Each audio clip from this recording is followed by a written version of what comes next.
In this video, we're going to be working on your practice exam, problem number 4. In problem number 4, High Country Incorporated produces and sells many recreational products. The company has just opened a new plant to produce a folding camp cot that will be marketed throughout the United States. The following cost and revenue data relate to May, the first month of the plant's operation. So we have 49,000 units produced, we have 44,000 units sold, we have a selling price per unit, we have our selling and administrative expenses, variable and fixed, our manufacturing cost, variable and fixed, and management is anxious to assess the profitability of the new camp cot during the month of May. So in part 1, we're supposed to assume that the company uses absorption costing.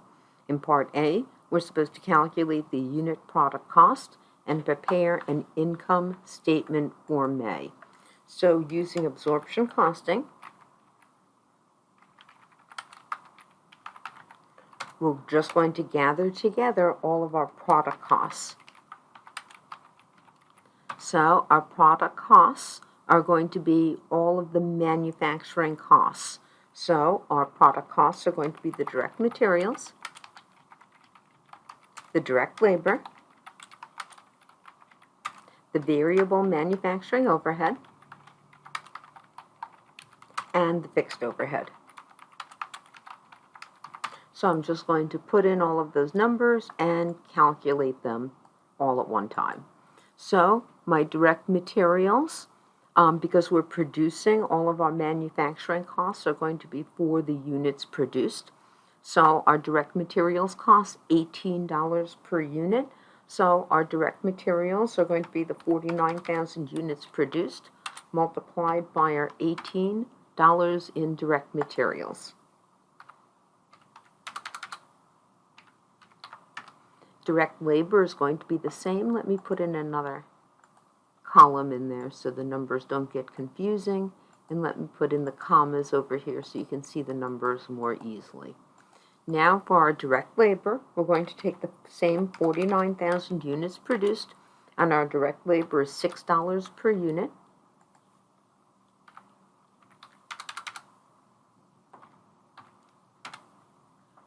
We have our variable overhead, 49,000 times 3.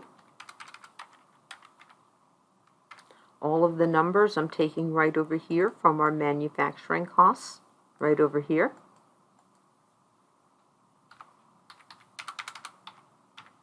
And then finally, our fixed overhead is given in the problem as 882,000. So if we add the 4 costs together, we get our total product cost.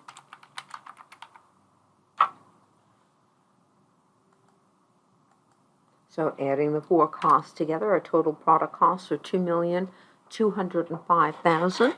So the unit product cost is just the total product cost divided by the units produced.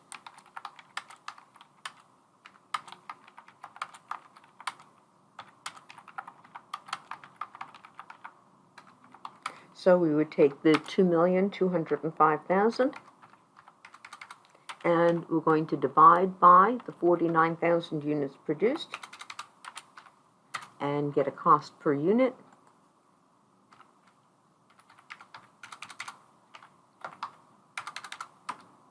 of exactly $45 a unit. So our unit product cost here is $45 a unit. And I will check that, and we're going to move on to requirement 1B. So in requirement 1B, our absorption costing income statement.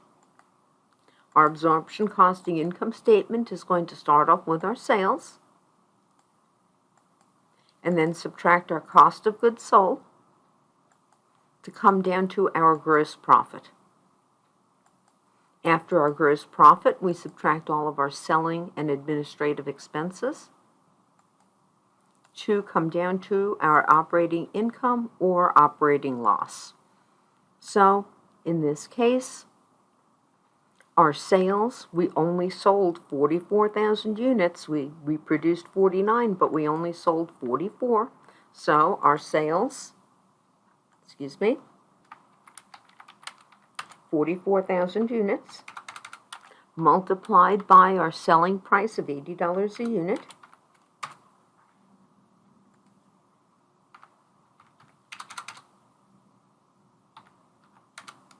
now our cost of goods sold is going to be the units sold multiplied by the unit cost. So we have 44,000 units sold. Our unit cost is $45 that we just calculated in part 1. So we're going to take 44,000 multiplied by 45. Now all we have to do after that is calculate our selling and administrative expenses. So our total selling and administrative for the variable. Selling and administrative expenses are normally per unit sold, not per unit produced. So for our variable selling expenses, we're going to take our 44,000 units sold, and we're going to multiply it by the 3 given right over here, the $3 per unit variable.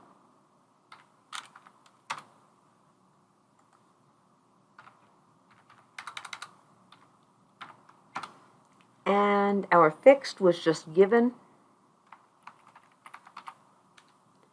of 566,000.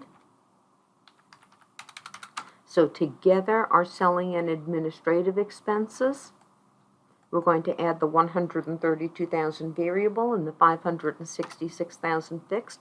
We come out to 698,000 selling and administrative expenses. So putting the numbers in, we just calculated our sales as 3,520,000, Cost of goods sold, 1,980,000. And we calculated our selling and administrative expenses as 698,000.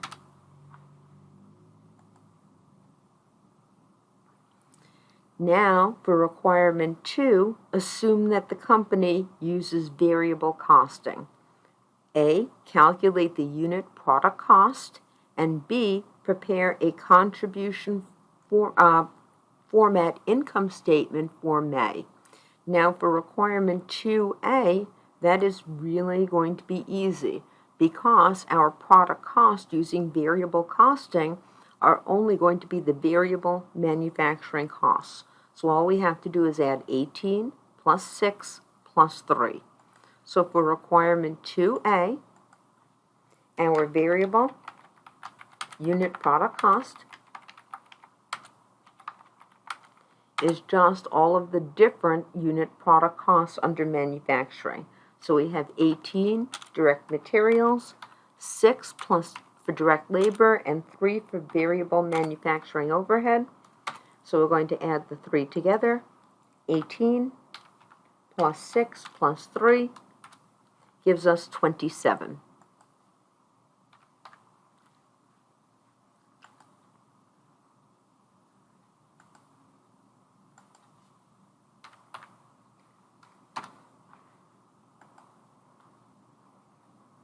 And then finally, let's move to our contribution format income statement for May. So for our contribution margin format statement for May, we begin with our sales, which we already calculated. We've already calculated most of the numbers. Then from our sales, we're going to subtract all of our variable expenses. So for our variable expenses, we're going to have our variable cost of goods sold.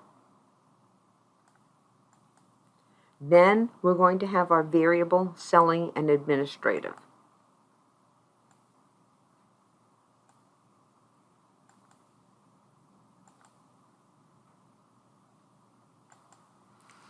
When we take our sales and subtract out our variable expenses, this is going to come down to our total variable expenses. And we're going to come down to our contribution margin. So we're given in the problem, we've already calculated our sales, 44,000 times 80.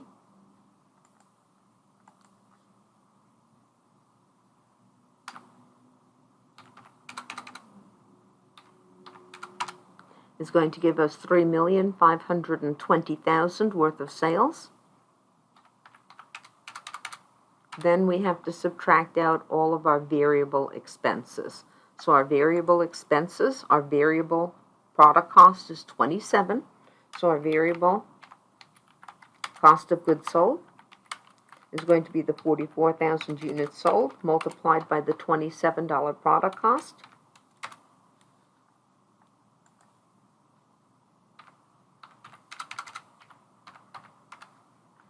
$1,188,000. And we've already calculated our variable selling expense, $132,000. So they've calculated the total variable expenses and our contribution margin. Underneath our contribution margin, we're going to subtract out our fixed expenses. So we have two fixed expenses, the fixed manufacturing overhead of $882,000.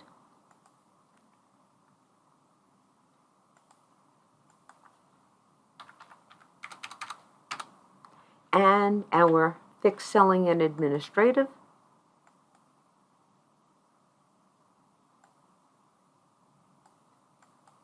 and that was given in the problem is $566,000.